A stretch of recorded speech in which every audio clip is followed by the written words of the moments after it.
Nesta semana, um tribunal americano fez algo que não acontecia desde 1998. Condenou as maiores empresas de tecnologia do mundo, Meta e YouTube, por projetar vício. Os juízes disseram, e eu cito, as plataformas foram desenhadas intencionalmente para criar dependência em adolescentes. Mas essa história não começa em 2026. E não começa no Vale do Silício. Ela começa em um laboratório em Washington. Em 1964. Com um relatório que poderia ter mudado tudo. E se, naquele momento, alguém tivesse tido coragem de agir? 11 de janeiro de 1964. Luther Terry, o surgeão general dos Estados Unidos, o equivalente ao ministro da Saúde, publica um relatório de 387 páginas. A conclusão é devastadora: fumar causa câncer de pulmão. Ponto final. Não era opinião. Era a ciência mais rigorosa já produzida sobre o tema. 7.000 estudos analisados. Naquele momento, 42% dos americanos fumavam. 4 em cada 10 pessoas. Cigarros eram vendidos em máquinas automáticas nas escolas. Médicos apareciam em propagandas recomendando marcas específicas. Uma indústria de 8 bilhões de dólares ao ano, em valores de 1964. O que os Estados Unidos fizeram com esse relatório?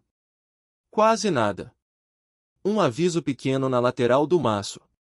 Proibiram propaganda na TV, só em 1971. E depois?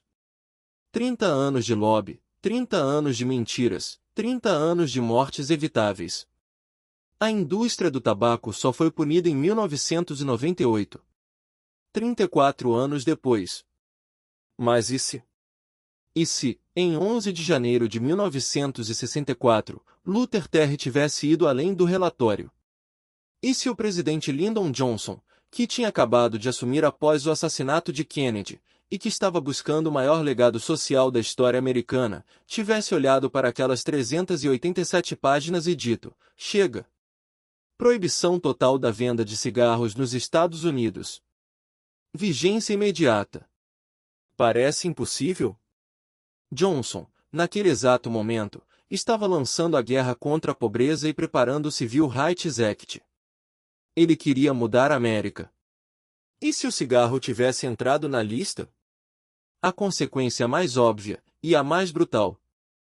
Na nossa realidade, entre 1964 e 1998, enquanto a indústria do tabaco fazia lobby, aproximadamente 8 milhões de americanos morreram por doenças relacionadas ao cigarro.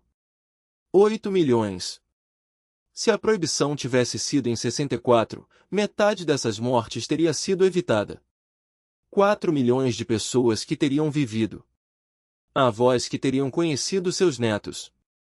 Pais que teriam visto seus filhos crescerem. Mas aqui está o que ninguém conta.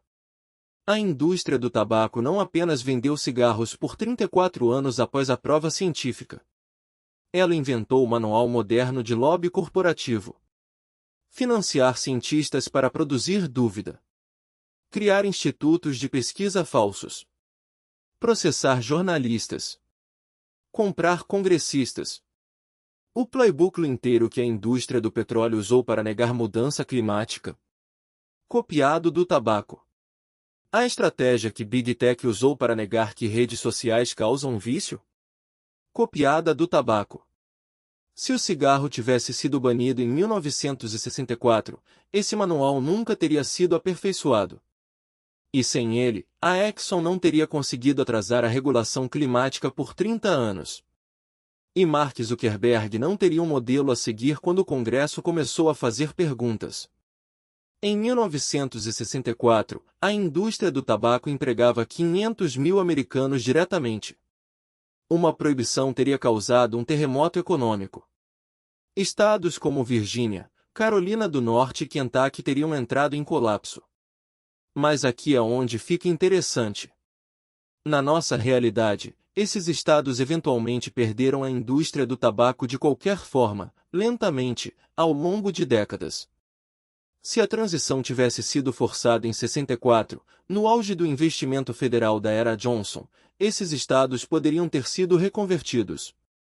Imagine a Carolina do Norte como centro da indústria farmacêutica americana desde os anos 70.